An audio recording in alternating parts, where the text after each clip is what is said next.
Assalamualaikum warahmatullahi wabarakatuh. Perkenalkan, saya Sri Wahyuni dengan NIM T1C020006. Saya dari kelas R9, Program Studi Akuntansi Fakultas Ekonomi dan Bisnis Universitas Jambi. Baiklah, di sini saya akan mempresentasikan materi yang berjudul Aspek Keberlakuan pada Akuntansi Pertanggungjawaban, di mana materi ini adalah mata kuliah dari akuntansi keperlakuan dengan dosen pengampu Bapak Dr. Wirmi Eka Putra, FE, MSI, CIQNR, CSRS. Baiklah, langsung saja ke materi.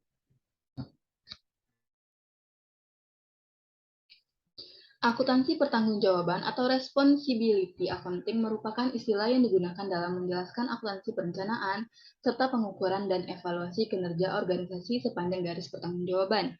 Nah, akuntansi pertanggungjawaban tersendiri itu adalah jawaban akuntansi manajemen terhadap pengetahuan umum bahwa masalah-masalah bisnis dapat dikendalikan seefektif mungkin dengan mengendalikan orang-orang yang bertanggung jawab untuk menjalankan operasi tersebut.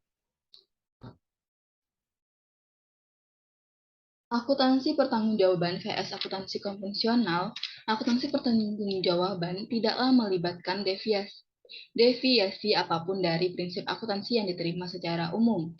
Akuntansi pertanggungjawaban berbeda dengan akuntansi konvensional dalam hal cara operasi direncanakan dan cara data akuntansi diklasifikasikan serta diakumulasikan.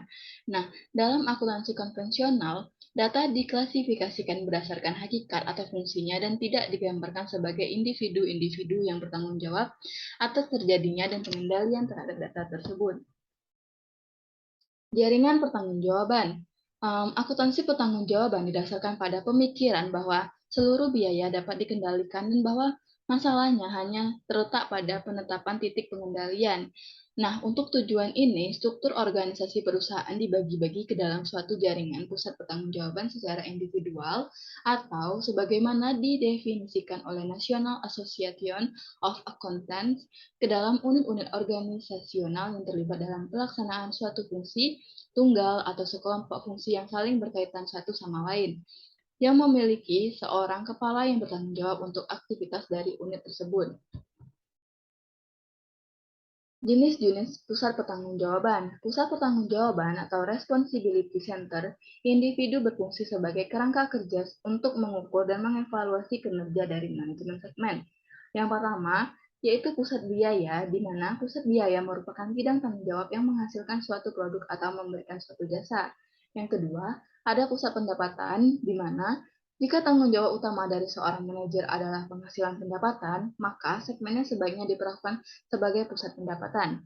Yang ketiga, ada pusat laba, yaitu di mana segmen di mana manajer memiliki kendali baik atas pendapatan maupun atas biaya. Yang keempat, pusat investasi. Nah, di dalam manajer pusat investasi bertanggung jawab terhadap investasi dalam aktiva serta pengendalian atas pendapatan dan biaya.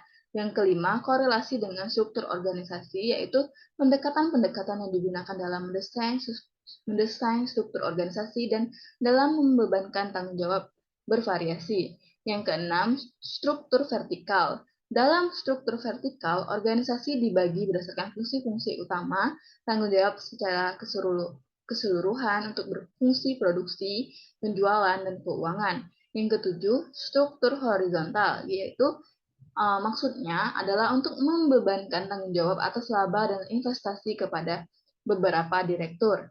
Yang kedelapan, ada pemilihan struktur. Nah, jika jaringan pusat pertanggungjawaban sama dengan struktur yang dipilih. Menetapkan pertanggungjawaban. Tanggung jawab adalah pemenuhan dari suatu pekerjaan, tanpa hal tersebut moral akan menderita. Nah, konstruksi atau suatu kerangka pertanggungjawaban yang seimbang adalah benar-benar sulit dan seringkali membutuhkan kompromi. Faktor yang penting dalam menggambarkan pertanggungjawaban itu adalah masalah tingkat diskresi dan pengendalian atas sumber daya yang diperlukan guna melaksanakan fungsi atau tugas yang didelegasikan. Nah, pengendalian berarti bahwa manajer mempunyai kemampuan yang signifikan untuk mengubah jumlah dari pos-pos tersebut. Perencanaan, akumulasi data, dan pelaporan berdasarkan pusat pertanggungjawaban. Yang pertama ada anggaran pertanggungjawaban. Anggaran pertanggungjawaban adalah bahwa manajer pusat pertanggungjawaban dibebani target kinerja hanya untuk pos-pos pendapatan dan biaya yang dapat mereka kendalikan.